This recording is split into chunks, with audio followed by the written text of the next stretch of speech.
Hello everybody and welcome back to another Pokémon Emerald video.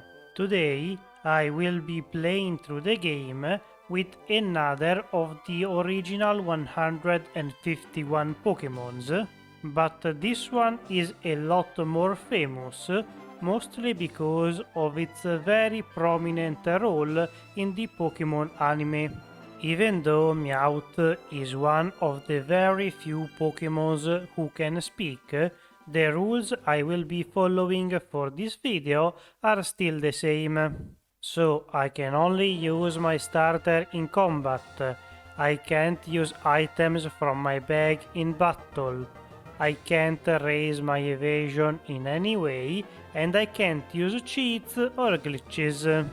Meowth does not seem that great of a Pokémon, the stats are kinda bad, and the move pool, while it may seem very wide at first, it is mostly made of normal moves. The start of the game is kinda normal for this playthrough. I have only Scratch and Growl, which are pretty much the same moves that you can find on a starter. The only difference is that Scratch is a stab, so I have a bit more power than them, and that allows me to defeat the first fight against our rival without any troubles. For the Team Aqua Grunt in the forest, things could be a bit more problematic if he uses a lot of sand attacks, but that does not happen today, so we can move on.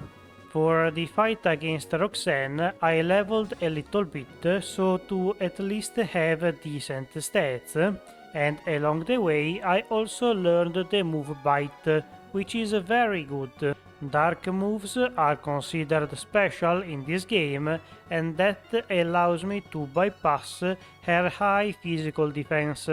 I managed to get to her ace Pokémon, being hit only once by Rock Tomb. And here I used a bit of a weird strategy, at least for my standards. I used a few growls at the start of the combat against Nospas to lower his damage, so that his rock tombs would not hurt that much. And that worked out fine for me. He did not manage to attack me many times, so I'm not sure how much it mattered, but it's better to be safe than sorry. Next, after collecting the first gym, we can get the Pico side quest, where we have to defeat the same grunt as in the forest again. Even though I played badly and he used a sand attack, the fight against him here is very easy, and so we can get through without any problems. The fight against our rival before leaving town could be somewhat more dangerous if she had the Torkoal because of its very high defense, but instead, since she has a Lotad in this one, it is somewhat easy. Next there should be Brawly, but since I am at a type disadvantage and my best move is a 40 base power attack, I did not feel very confident in my chances against him. Instead, I went to Slateport, where there are even more Team Aqua Grunts to defeat. These ones have a few Mighty-Enas that could be annoying with their rough skin ability, but today I found out that Payday does not make contact. It makes sense since you are simply throwing some money, but you never know in Pokémon.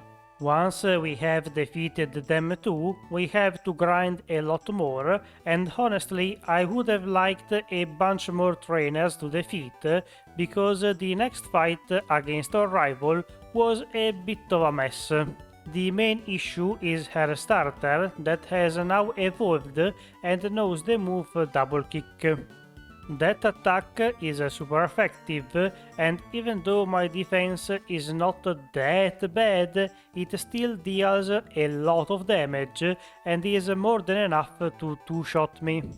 Eventually I got lucky and May wasted enough turns to allow me to defeat her Pokémon. Lombre tried her best to beat me, but I was able to come out victorious this time. After enduring all of those losses, I was not looking forward to Wattson, and my first fight against him was a loss. So I backtracked and got Meowth to learn Swagger. I generally do not use this move because it is very RNG dependent, and the attack increase is often not worth the confusion.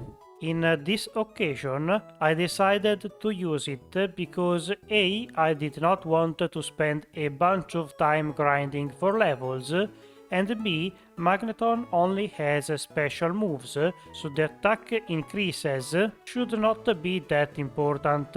I could not predict, though, that my luck would be so good in this attempt, and Magneton hit itself a bunch of times in confusion. Between that and flinches from bites, it did not have many turns to attack me, but still managed to paralyze me. That's pretty bad because since I am now slower, I cannot flinch them anymore, and of course there is always the chance for a full paralysis. Even though I reached Manectric with most of my HP, things were not looking so good until I got even more lucky and managed to defeat him in a couple of turns. Getting back on the road, now that we have Rock Smash, we can get to the Meterfall Caves, where we meet the two teams having a bit of an argument. Here we are also informed about Maxi, and so we go to him. To attempt to stop him to do whatever he is trying to do, we end up challenging him, and the fight against him could have been much worse. Surprisingly, Meowth can learn Shockwave as well as Thunderbolt, which are decent special attack moves that will come in handy especially throughout the latest part of the game. Unfortunately, those don't work against Camerupt, and since it does not have amnesia yet, Bite can do the job instead. It still takes a little long to defeat him because of the potions, but eventually he can fall too. Now that this threat is dealt with, at least for now, we can go to the next gym, where Flannery proceeds to cook me multiple times. Overheat, especially in the sun, is straight up a one-shot. I tried to use Swagger to buy myself more turns, but it did not work all that well here. Eventually, after throwing myself at her team like 15 times, luck swinged in my favor and finally decided to aid me in this fight. The fight did not start very well because Camerupt was able to use Sunny Day. Because of that weather, one overhit, either from it or from Torkoal, was more than enough to blow me away. Thankfully, this time Swagger decided to work properly, well, mostly. I still got hit by a big body slam, but since in the following turns Torkoal was only able to hit herself, I can finally finish this fight in my favor after quite a while of attempting it. Now for the cleanup, we can go to Brawly, where the level difference is enough to turn this fight into a breeze. All of his Pokémons are not tanky enough to endure a secret power, and so in just a couple of turns I can defeat him. Unfortunately, our next major fight is not going to be as easy. Norman is the leader of the 5th gym, and of course his slacking ends up defeating me a few times. Surprisingly, not as much as Flannery. Of course, the major problem here is the slacking, who can easily two-shot me, especially after the attack boost from Swagger. I have a few things going in my favor though. First of all, I got a paralysis, which is great, and also I have bite to flinch him. Between those two things and the turn where his legs off, it should be more than likely that he will not get to attack me. Once again, this RNG strategy is not exactly my favorite, but fortunately this time it does not take many attempts to make it work. The rest of his team is not a pushover though. Vigoroth especially is able to do a lot of damage to me, but Linoon cannot finish the job since it tried to boost. With this badge in our pocket too, we can finally use the TM Surf out of combat to reach the other half of the region. Here eventually we get to the Weather Institute, where we have to defeat a bunch more Team Aquagrants, as well as their leader, the Team Admiral Shelley. Her team is not too problematic. I do get confused, which could be bad, but since I don't hit myself, the fight was free. Not long after that, we are reached by May, who wants to challenge us again. This time around, though, I came prepared. Even though her team improved substantially, it should not be that hard to defeat them, especially if Combusken does not attack me but instead tries to set up. Thanks to the decent power of Secret Power, we can get through the fight against her in a few turns with no casualties. Next up is time to take on Winona. She does defeat me once because of an earthquake from Altaria that was partially boosted by my Swagger, but other than that, the fight against her should not be very problematic. Most of her team is weak to Thunderbolt, which makes them somewhat easy to deal with, and the other half is at least neutral to my normal attacks. Unfortunately, I got a nature that lowers my special attack, so Thunderbolt is not going to do as much damage as it could, and partially because of that, Skarmory survives an attack. Fortunately for me, she does not use Sand Attack, so I am free from that move at least in this fight. The 30% chance to paralyze from Secret Power is popping up a lot, but I don't think it made any difference in this fight. Now that we have defeated the 6th gym leader, we can move on to the next town, where we have to take down May for the last time in this run. Her team improved even further with the addition of a Tropius, but that is not going to be enough to save her from Meowth and Secret Power. Once again, her starter does not attack me with Double Kick, and because of that, my HP are still very high as I go into the rest of her team. Ludicolo proves to be somewhat tanky and survives a few attacks, but eventually it falls too, and with that we can say goodbye to May. From there I got to the Pokémon Cemetery, where I was given the Magma Emblem, and with this key item I entered the Groudon lair. As soon as we reach the legendary, we see Maxie waking it up with the wrong orb, and surprise surprise, he manages to defeat me too with another earthquake. The second attempt against him goes much better. With a crit against my Tiena, I can dodge any sand attack possibilities, and even though Crobat takes a few turns because of the potions, I don't get confused here either. Even with all of that, Camerupt proves to be somewhat problematic. RNG was again in my favor because I got a confusion hit and a flinch, preventing Camerupt from moving before I defeated it.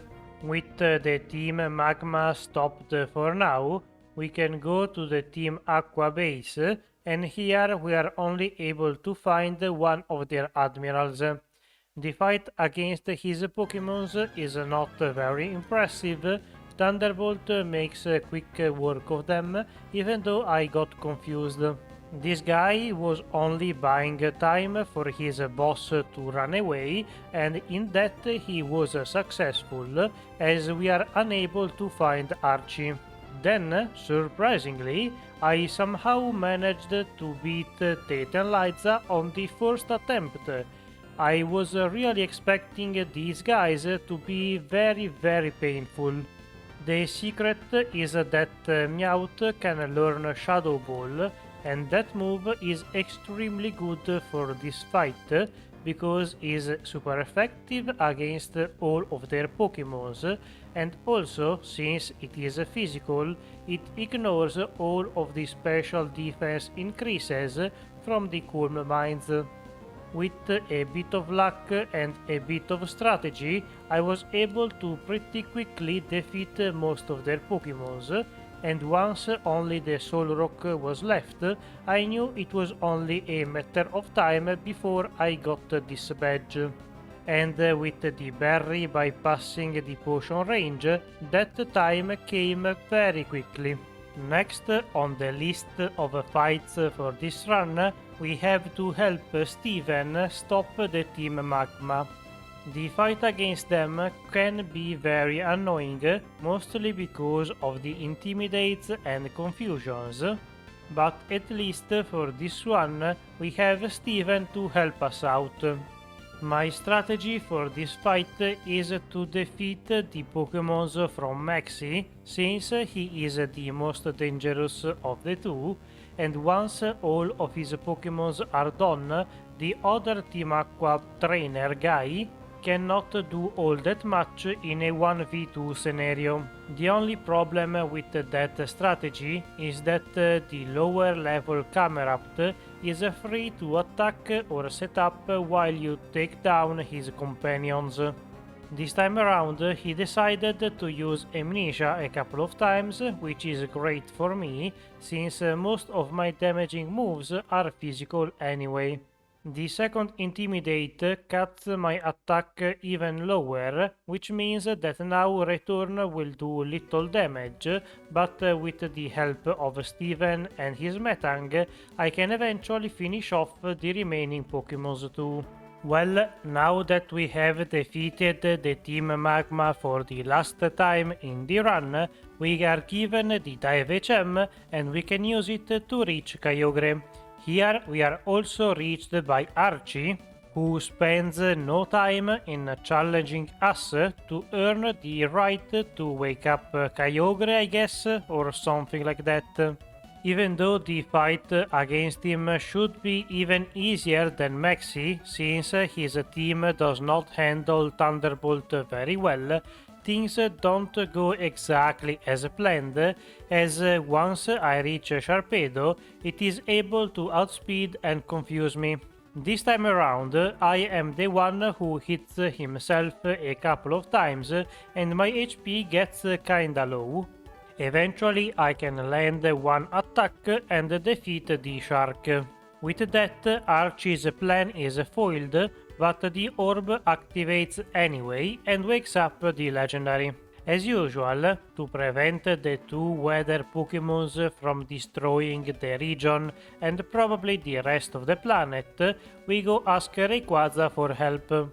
The third legendary is more than eager to stop the other two from fighting, and so in a couple of seconds it is able to come down from the sky and shout at the two of them. Now that the world is saved, we can resume our badge collection journey and finally take on Juan, who is the last of the gym leaders. His team is mainly composed of somewhat tanky water Pokémons, and even though Return is not enough to one-shot them, I think Thunderbolt would do even worse, considering that many of them are neutral to it, and I don't have Stab, and my special attack is lower than my physical one. Ultimately, the main problem with this fight is the Kingdra, since it often uses the double team strategies, and this time it also tried to use it, getting a double team off on the very first turn and then recovering all of his HP. Fortunately, I got a crit in one of the following turns, putting an end to that terrible strategy. Now that we have earned all of the badges in the region, we can enter the Victory Road, where we are soon stopped by the secondary rival of the game. Wally has a pretty heterogeneous team, with a couple of Pokémons that could be problematic, mostly the Altaria, the Magneton, and even the Gardevoir.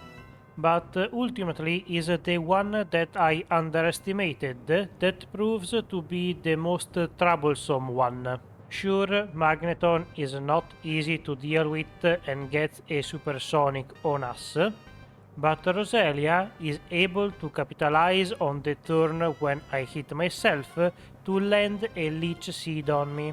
That's not great, since that means that in a few turns I will be defeated for sure, and to make things worse, Leech Seed also recovers the enemy HP Pokémon by quite a lot.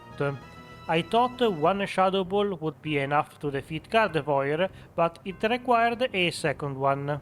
Since things were not going so great, I leveled a bit before the league and got to level 88.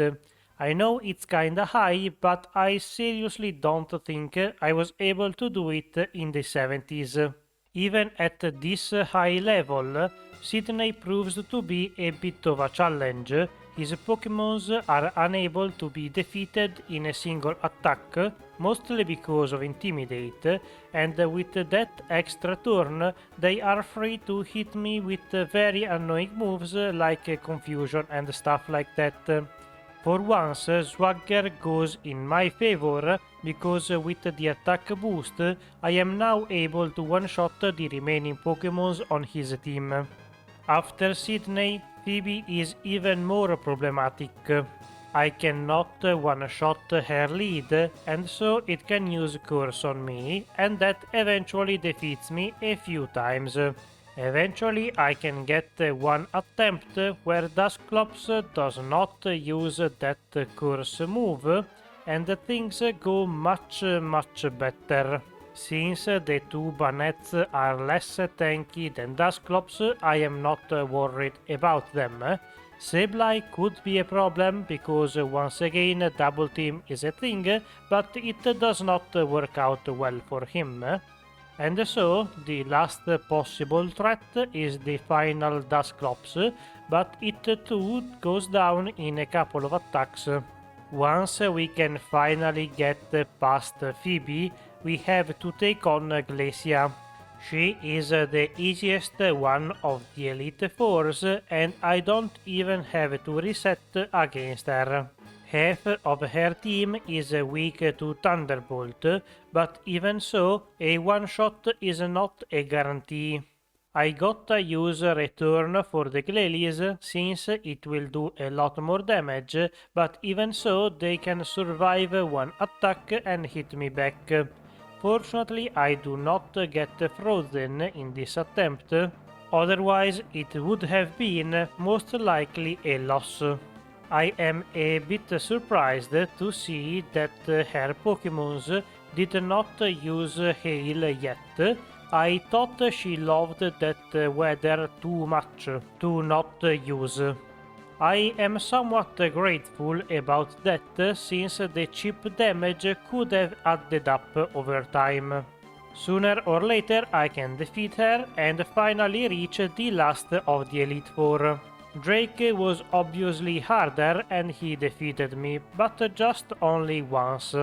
The second attempt does not start very well because Shelgon is able to land a massive double edge after the Swagger boost, taking away pretty much half of my HP. Even so, I tried to keep on, and the following Altaria and Kingdra both tried to set up with the Dragon Dance while I was attacking them. And even though Drake used a couple of full restores, I was still able to defeat those two Pokémons before they could attack me. For Flygon though, I had to use Swagger again, since one Earthquake would deal massive damage, and between the confusion damage and a return, it goes down. Salamence is the big last obstacle, and with Intimidate, the return damage is even lower now. Confusion still seems to be on my side, as the big dragon hits itself a lot of times. He does get through once and almost defeats me, but I can finish it off before going down myself. The last big challenge of the run is Wallace, the champion, and of course I lost quite a few times against him. His Pokémons are very tanky, so even at level 90 I do not reliably one-shot them. And so they can attack me back, and they deal a lot of damage with their stab water attacks. Still, things did not seem all that hopeless. I got close to using the rare candies to get to 100, but in the end I persevered and my efforts paid off, as in the successful attempt a few things got in my favor, like hitting Ludicolo even though it tried to set up multiple times with the double team, as well as the one shot on Tentacruel to dodge the toxic. Whiscash, instead of attacking me, tried to set up Amnesia for whatever reason. So in the end, I was able to reach his ace Pokemon Milotic with most of my HP. Even in this perfect of a scenario, things were kinda close, because Surf deals a lot of damage, and if he tried to use it again instead of Recover, I would have lost. Instead, I can come out on top, just barely, but even so, Meowth is now the champion of the Hoenn region. This run turned out to be way harder than I expected. With bad stats, no boosting moves, and an average moveset, Meowth turned out to be quite the challenge. Thank you for watching. If you enjoyed the video, leave a like, subscribe and all of that. If you have any comments with ideas, feedback, leave them down below. And I'll see you next week. Bye!